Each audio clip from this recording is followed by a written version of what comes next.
Намайг Рила тогтъй гэдэг би 90 оных эрүүл мэндийн үйлчилгээний газар ажиллуулж байна.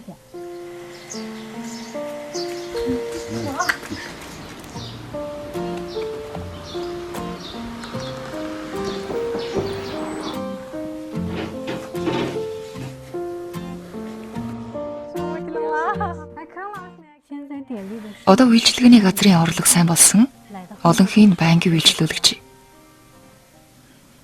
Үнэн дээр би эрүүл мэндийн үйлчилгээний төв ажиллуулна гэж бодож байгаагүй. Учир нь юу хийхин ч мэдэхгүй байсан. Сүүлийн 2 жил эрүүл мэндийн үйлчилгээний төв маш олноор ажиллаж байхыг би анзаарсан. Одоо хүмүүсийн амьдрал улам сайн болсон. Эрүүл мэндэд улам анхаарал тавьж хөрөнгө оруулах болсон.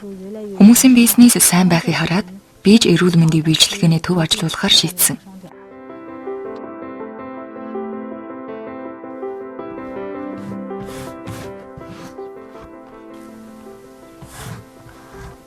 Чи яасан бэ урамгүй байх чинь? Юу байвал ээжтэй хэлээч. Санаа зовоод суух хэрэггүй. Ажил урамшгүй байна.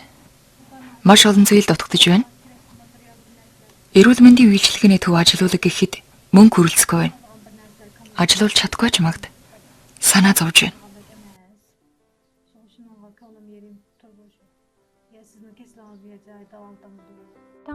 Анх үйлчилгээний төв ажиллуулахад маш их дарамттай байсан.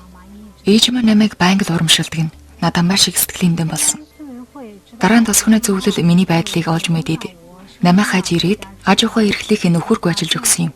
Тэгээд сая эрүүл мэндийн үйлчилгээний төв ажиллуулж эхэлсэн. Бизнес маань улам сайн болохыг дагалдан маш олон хүн нүрийн арчилгаа, массаж хийх болсон. Би энэ талын мэрэгжлийг үргэлжлэн сайжруулж илүү хэдийн эрүүл мэндийн үйлчилгээний төв ажиллуулна гэж бодож байна.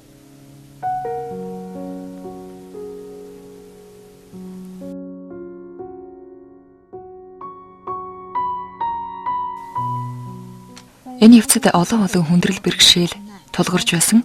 Гэхдээ би хичээсээр л ирсэн. Залуу насндаа хичээн чармайхал ёстой гэж би ховондоо боддог. Манайхаар үйлчлүүлдэг хүмүүс аль насны хэнч бүрвэ. Хүмүүс биеийн эрүүл мэндэд улам их анхаарал тавих болсон. Амьдралч эрүүл болж эхэлсэн.